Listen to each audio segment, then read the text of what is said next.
আমরা কোরআনে এত নারীর আলোচনা রয়েছে, এত নারীর ইতিহাস রয়েছে, গুরুত্বপূর্ণ দিক উঠে এসেছে, সেটা আমরা অনেক মুসলিমরাও জানি না।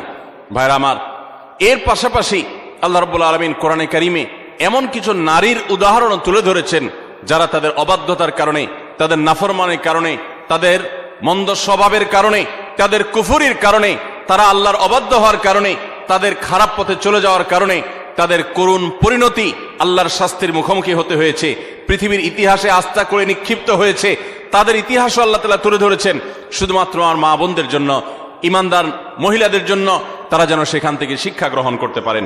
ভাইরা আমার, কোরআনে কারীমের সূরা তাহরিম গুরুত্বপূর্ণ একটি সূরা রয়েছে।